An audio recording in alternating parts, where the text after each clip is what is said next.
Hello everyone, welcome to JK civil services. March 2022 के second week के national and international current affairs के बारे में हम इस लेक्चर में पढ़ने जा रहे हैं।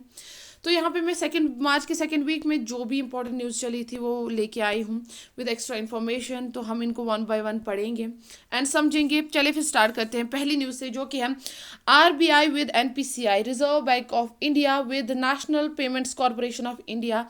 आरबीआई ने एनपीसीआई के साथ मिल के लॉन्च किए दो इनिशिएटिव्स। ठीक है, इन्होंने दो इनिशिएटिव्स लॉन्च किए रिलेटेड टू डिजिटल पेमेंट्स। किसके रिलेटेड? Digital payments.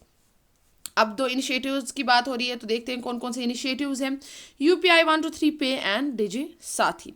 यूपीआई 123 पे क्या है? ये एक पेमेंट फैसिलिटी है ऑन फीचर फोन्स। ओके, यानी कि यूपीआई 123 पे के जरिए पेमेंट फैसिलिटी प्रोवाइड की जाएगी फीचर्ड फोन्स पे। एंड डिजी साथी जो है ये 24/7 हेल्पलाइन सर्विस है। डिजी साथी है एक helpline service for digital payments. ठीक है, एंड जो ये सर्विस है ना, ये प्रोवाइड की जाएगी in both language, English and Hindi language में जो है ये सर्विस प्रोवाइड की जाएगी। ओके, एंड यहाँ पे डिजी साथी की बात करते हैं। यूजर्स इसको एसेस कर सकते हैं तीन मेथड से, तीन वेज इन्होंने प्रोवाइड किए हैं जहाँ से यूजर्स एसेस कर सकते हैं इस हेल्पलाइन सर्विस को।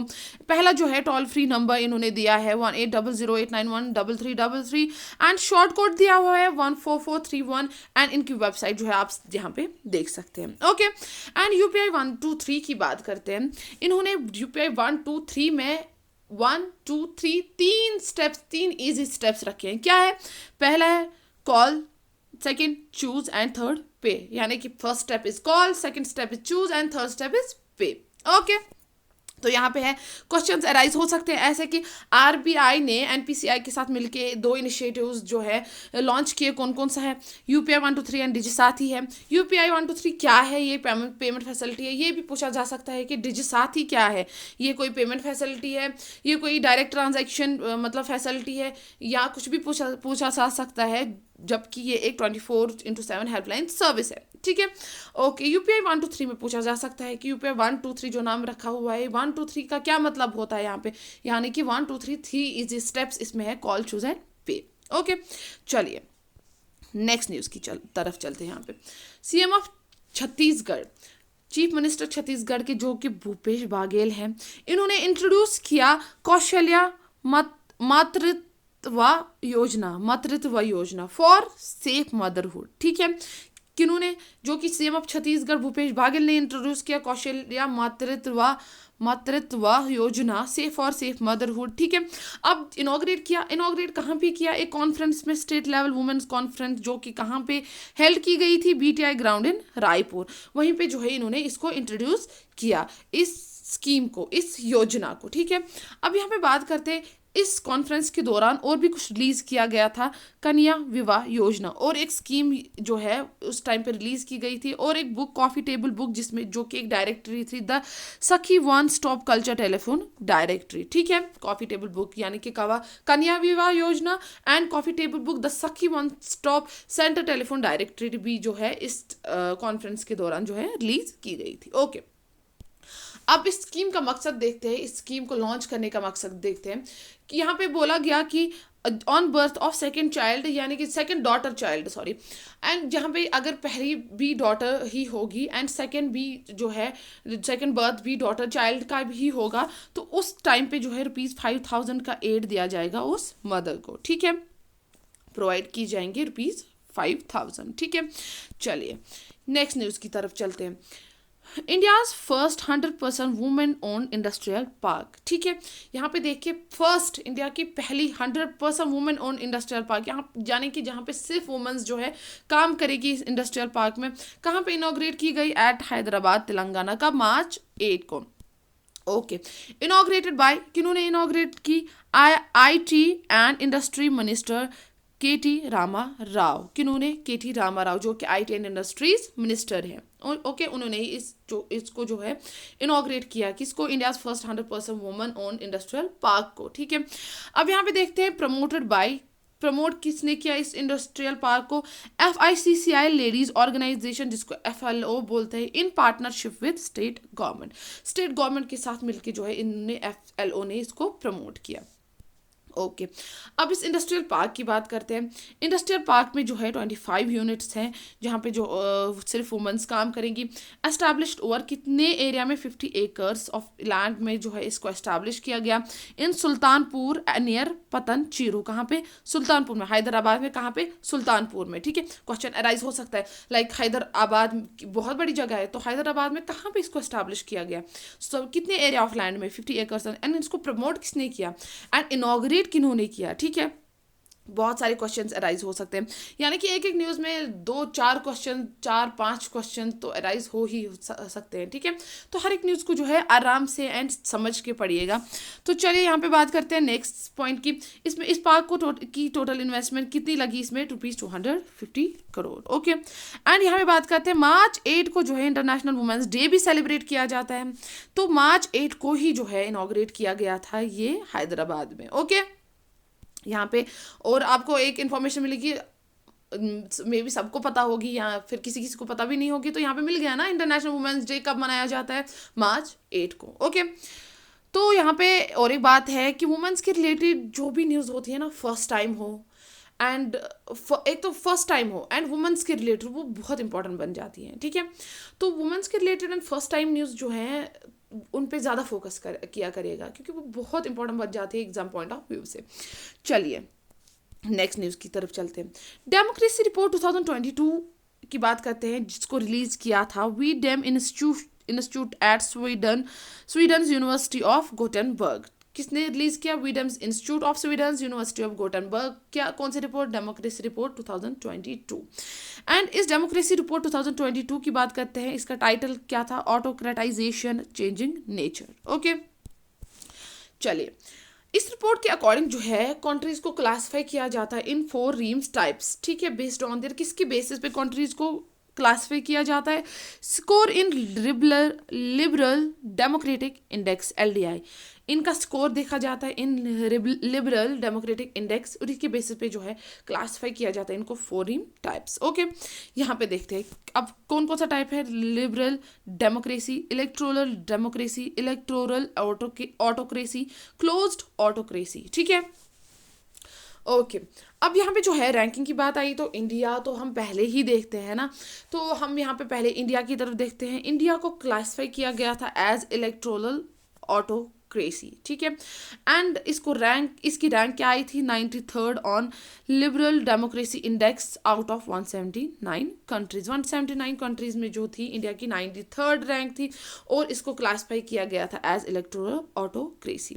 ओके, अब यहाँ पे इलेक्टोरल ऑटोक्रेसी में हमने देखी 93rd रैंक थी। अब यहाँ पे देखते हैं इलेक्टोरल डेमोक्रेसी इंडेक्स में इसकी क्या रैंक थी? इसकी जो थी 100th रैंक थी। इलेक्टोरल डेमोक्रेसी इंडेक्स में इसकी रैंक क्या थी? 100th। किसकी? इंडिया की। ओके, चलिए यहाँ पे बात करते हैं अब top 5 liberal democracy index countries की। स्वीडन जो थी टॉप थी, फिर डेनमार्क, फिर नॉर्वे, फिर कोस्टा रिका एंड फिर न्यूजीलैंड। ठीक है, यहाँ पे बहुत टाइप के क्वेश्चंस अराइज हो सकते हैं। तो डेमोक्रेसी रिपोर्ट 2022 जो है रिलीज वो किसकी थी? वीडम इंस्टीट्यूट की थी। एंड टाइटल क्या था इसका? रिपोर्ट के अकॉर्डिंग जो है कंट्रीज को क्लासिफाई किया जाता है कितने रीम टाइप्स में, है ना, एंड किन बेसिस पे जो है इसको जो है क्लासिफाई किया जाता है। LDI, score in LDI। Okay, India की क्या रैंक थी इलेक्टोरल ऑटोक्रेसी में एंड इलेक्टोरल डेमोक्रेसी इंडेक्स में इसकी क्या रैंक थी? तो टॉप किसने किया, मतलब अगर इंटरनेशनली पूछा जाए ऑन इंटरनेशनल लेवल पे किसने टॉप किया इन सारी कंट्रीज में से? तो स्वीडन। ओके, चलिए नेक्स्ट न्यूज़ की तरफ चलते हैं। यहाँ पे union minister of rural development जो कि गिरिराज सिंह है, union minister of rural development Giriraj Singh, उन्होंने ऑनर किया यानी कि J&K बैंक को अवार्ड दिया। कौन सा अवार्ड दिया? National award for outstanding performance for FY 2020-21। किसने दिया ये? गिरिराज सिंह जो कि union minister for rural development है। किसको अवार्ड दिया? JK बैंक को। फॉर अब ये अवार्ड तो मिला किसके लिए? For best performance in self help group bank linkage. किसकी परफॉर्मेंस के लिए? Best performance and in SHG self help group bank linkage के लिए जो है J&K बैंक को ये अवार्ड दिया गया और किसने दिया? गिरिराज सिंह ने। ठीक है, award presented during event, award जो है इनको एक इवेंट के दौरान दिया गया, organised as a part of international women's day at Vigyan Bhavan New Delhi. ठीक है, इंटरनेशनल वुमेन्स डे का इवेंट कहाँ पे, विज्ञान भवन न्यू दिल्ली में चल रहा था, उसी के दौरान जो है ये अवार्ड प्रेजेंट किया गया J&K बैंक को। ठीक है, ओके। अब ये अवार्ड किसने लिया, Kriti Sharma, zonal head of J&K Delhi.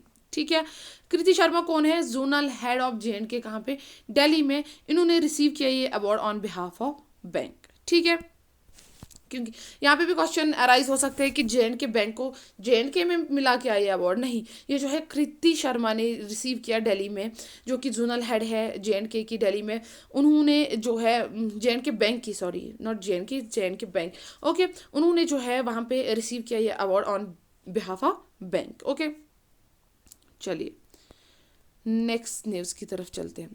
Odisha government ने रिसेंटली साइन किया memorandum of understanding with national bank for agriculture and rural development, यानी कि नाबार्ड के साथ इन्होंने MOU साइन किया for creation of fisheries infrastructure. किस लिए, क्रिएशन ऑफ फिशरीज इंफ्रास्ट्रक्चर के लिए। ठीक है, अब ये साइन जो है MOU साइन हुआ किन के बीच में हुआ, principal secretary of finance Vishal Dev and NABARD chief general manager C Udaya Bhaskar. किन्होंने sign किया, विशाल देव एंड C उदया भास्कर ने MOU साइन किया। किस लिए, क्रिएशन फॉर फिशरीज इंफ्रास्ट्रक्चर के लिए जो है MOU साइन हुआ between Odisha government and NABARD. Okay, चलिए नेक्स्ट न्यूज़ की तरफ यहाँ पे चलते हैं। अहिंसा Vishwa Bharati organisation, Ahimsa Vishwa Bharati organisation establish by doctor Lokesh ji.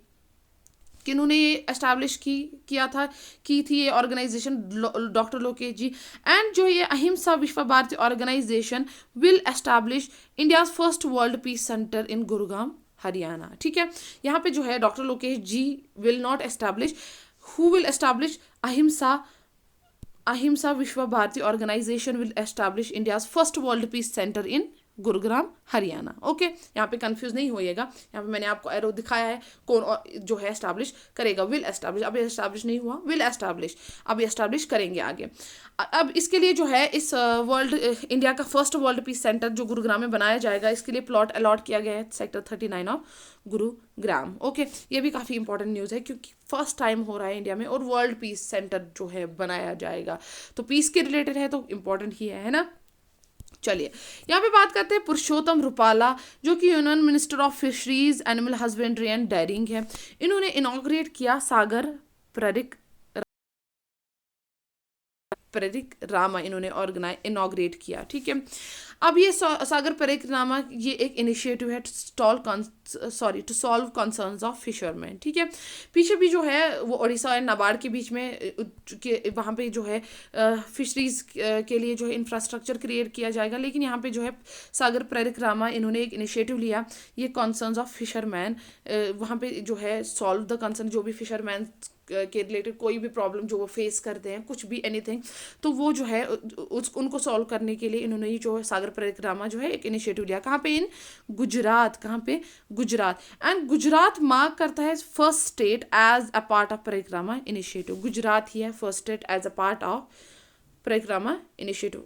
Question आ सकता है, first state of India to be who act as a part of, या who is a part of Parikrama initiative. ठीक है, एक्ट नहीं, who is a part of Parikrama, first state कौन सी है, Gujarat. Okay okay, Sagar Parikrama organised by department of fisheries, ministry of fisheries animal husbandry and dairying. ठीक है, किन्होंने ऑर्गेनाइज किया, एक तो department of fisheries and ministry of fisheries animal husbandry and dairying ने। ओके, एंड ये जो परिक्रमा जो है ये पार्ट ऑफ आज़ादी का अमृत महोत्सव, सागर परिक्रमा इनिशिएटिव जो है ये पार्ट ऑफ आज़ादी का अमृत महोत्सव भी है। ओके, चलिए नेक्स्ट न्यूज़ की तरफ चलते हैं। यहाँ पे CM ऑफ सिक्किम की बात करते हैं, जो कि प्रेम सिंह तमंग है। इन्होंने अनाउंस किया स्टेट विल सून इम्प्लीमेंट, यानी कि इन्होंने अभी अनाउंस किया कि स्टेट में जल्द ही इम्प्लीमेंट किए जाएंगी कुछ स्कीम्स, एक तो आमा योजना एंड बहिनी स्कीम। ठीक है, सून इम्प्लीमेंट, ये मार्च की न्यूज़ है, तो मार्च में इन्होंने ये बात बोली थी। ठीक है, चलिए आमा योजना जो है, आमा योजना ये है for helping non working mothers. आमा योजना किनके लिए है? For helping non working mothers. And बहिनी स्कीम है benefiting girl students of state, यानी कि गर्ल स्टूडेंट्स ऑफ स्टेट को कुछ बेनिफिट मिलेगा इस बहिनी स्कीम के थ्रू। अब वो भी देखते हैं क्या। आमा योजना जो है विल प्रोवाइड ₹20,000 ईच एनुअली, ठीक है। 20,000 जो है नॉन वर्किंग मदर्स को एनुअली प्रोवाइड किया जाता है। इसका बजट जो है वो है 100 crore rupees, okay, rupees 100 crore. And बहिनी स्कीम के अंडर जो है ओवर 18,000 गर्ल स्टूडेंट्स को पर ईयर में, जो कि 9th क्लास से या 9th क्लास में या उसके अबव जो पढ़ती होंगी, उनको फ्री सैनिटरी नैपकिन्स जो है यहाँ पे प्रोवाइड की जाएंगी अंडर बहिनी स्कीम।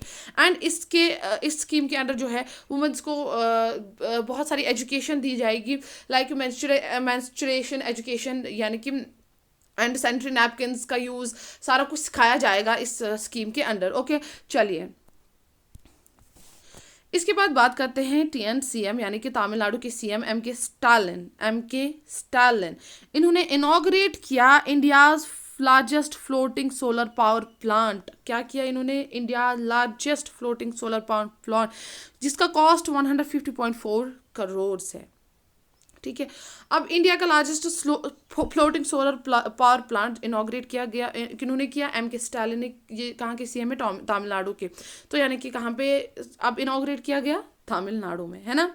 अंडरस्टूड है। चलिए इसकी कैपेसिटी है to produce 42 million units of electricity per annum. 42 million units of electricity per annum जो है इसकी कैपेसिटी है, यानी कि ये प्रोड्यूस करेगा हर साल 42 मिलियन यूनिट्स ऑफ इलेक्ट्रिसिटी। इसका टारगेट है टू रिड्यूस कार्बन फुटप्रिंट्स, ठीक है। चलिए यहाँ पे बात करते हैं इस फ्लोटिंग सोलर पावर की। Established in southern petrochemical industry corporation SPIC factory में एट टूथुकुडी, तमिलनाडु। कहाँ पे? टूथुकुडी में। कहाँ पे एस्टैब्लिश किया जाएगा इसको? टूथुकुडी। किस फैक्ट्री में? Southern petrochemical industry corporation limited, sorry इस फैक्ट्री है, ओके, एट टूथुकुडी, तमिलनाडु, ठीक है।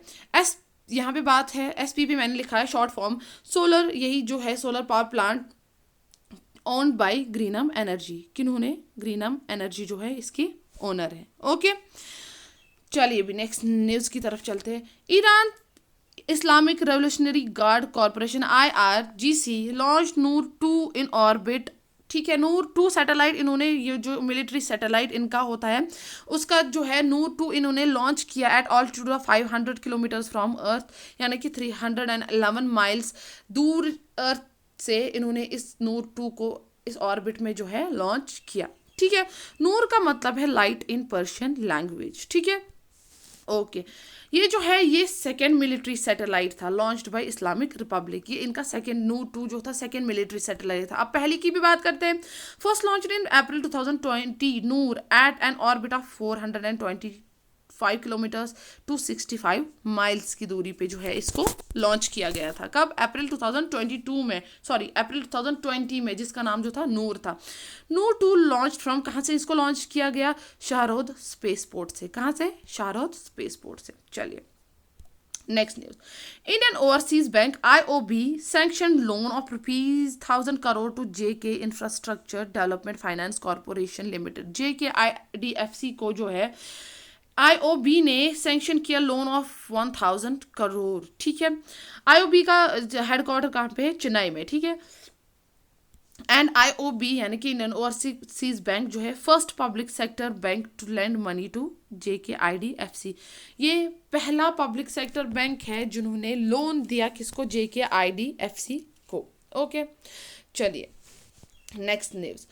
आरुषि वर्मा जो कि national level shooter and an environmentalist है, कहाँ की है? दिल्ली की है। इनको सिलेक्ट किया गया to represent India at 2041 climate force Antarctica expedition, ठीक है, जो कि कहाँ पे? To be held in March 2022 में। किनको? जो ये हैं आरुषि वर्मा, ये कहाँ से हैं? दिल्ली से हैं। इनको सिलेक्ट किया गया टू रिप्रेजेंट इंडिया, इंडिया को रिप्रेजेंट करना, यानी कि इनको सिलेक्ट किया गया कि ये रिप्रेजेंट करे इंडिया को। कहाँ पे? 2041 क्लाइमेट फोर्स एंटार्क्टिका एक्सपीडिशन में, जो कि मार्च 2022 में हेल्ड किया गया। Participants of expedition will graduate, जब वो ग्रेजुएट हो जाएंगे यहाँ से, उनको खिताब दिया जाएगा as ambassador for the Antarctica, ठीक है, ग्रेजुएशन के बाद यहाँ आपके पार्टिसिपेंट्स को एम्बेसडर फॉर द एंटार्क्टिका बोला जाएगा। ओके, चलिए next news. 9th edition of India Sri Lanka bilateral maritime exercise, यानी कि इंडिया एंड श्रीलंका की बायलेटरल मैरीटाइम की 9th एडिशन 2022 में था। इसका नाम क्या था? SLINEX, SLINEX श्रीलंका, जिसका जो फुल फॉर्म है ये जो है Sri Lanka India naval exercise. Held at कहाँ पे? Visakhapatnam, Andhra Pradesh, from 7 March two 10 मार्च। कब से कब तक? 7 मार्च टू 10 मार्च। कहाँ पे? विशाखापट्टनम में हुआ था ये bilateral maritime exercise between India and Sri Lanka, जिसका नाम जो था SLINEX था। ओके, चलिए एक्सरसाइज जो है 2 फेजेस में की गई, harbour phase and sea phase. Harbour phase 7 to 8 मार्च तक चली एट विशाखापट्टनम, एंड जो सी फेज 9 to 10 मार्च चली एट बे ऑफ बंगाल। ठीक है, Indian navy represented by INS क्रिच and Sri Lanka की navy represented by SLS Sayurala. ठीक है, यानी कि इंडियन नेवी की तरफ से INS क्रिच एंड श्रीलंकन नेवी को रिप्रेजेंट किया SLNS सायुराला ने। ओके, चलिए next news. According to national family health survey NFHS 5, Odisha became top state in list of full immunisation in India, यानी कि उड़ीसा टॉप स्टेट आई किसमें? List of full immunisation in India, यानी कि उड़ीसा ने टॉप किया है full immunisation in India with 90.5% coverage. कितनी? 90.5 coverage, 90.5% coverage under mission Indira धनुष। किसके अंडर? मिशन इंदिरा धनुष में जो है ओडिशा ने टॉप किया in the list of full immunisation in India. Okay, intensified mission Indradhanush 4 IMI rolled out on 7 March 2022 in Odisha to provide preventive health care for mothers and children। अब यहाँ पे जो है IMI इंटेंसिफाइड मिशन इंदिरा धनुष की बात करेंगे। ये कब लॉन्च किया गया? 7 मार्च 2022 में ओडिशा में, टू प्रोवाइड एक तो preventive health care for mothers and children. ठीक है, चलिए देबाशीष पांडा को अपॉइंट किया गया as chairman of insurance regulatory and development authority of India, IRDAI का चेयरमैन इनको जो है अपॉइंट किया गया। ठीक है, वहाँ पे अब इनको रिसेंटली अपॉइंट किया। द फॉर्मर चेयरमैन कौन थे? सुभाष चंद्रा खुंटिया। कौन थे? सुभाष चंद्रा खुंटिया। एंड जो ये देबाशीष पांडा की बात करते हैं, देबाशीष पांडा जो थे वो farmer financial service secretary and 1987 batch IAS officer UP cadre के भी रह चुके हैं, यानी कि हैं। ओके, IRDAI के हेडक्वार्टर्स की बात करते हैं, वो कहाँ पे है? हैदराबाद में। ओके, अब यहाँ पे L है। International day of mathematics observe globally on 14th March. International day of mathematics कब सेलिब्रेट किया जाता है? 14th March. IDM international day of mathematics also known as pi day. ठीक है, क्यों?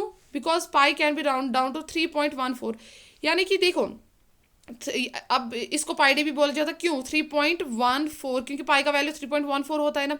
एंड ये जो है इसी दिन मनाया भी जाता है, यानी कि 3rd जो मार्च आता है, एंड 14 जो डेट आती है 14 मार्च को ये मनाया जाता है ना। ओके, थीम 2022 का क्या था? Mathematics unities. ओके, अब यहाँ पे बात करते हैं इंटरनेशनल वुमेन्स डे, जो कि 8th मार्च को सेलिब्रेट किया जाता है। थीम क्या था 2022 का इसका? Gender equality today for the sustainable tomorrow. First national women's day कब मनाया गया था? Observed in United States on Feb 28, 1909 में मनाया गया था। ओके, चलिए जी, हो गया आज का लेक्चर। आई होप आपको सारा समझ आ गया होगा। अल्लाह हाफिज़, बाय बाय।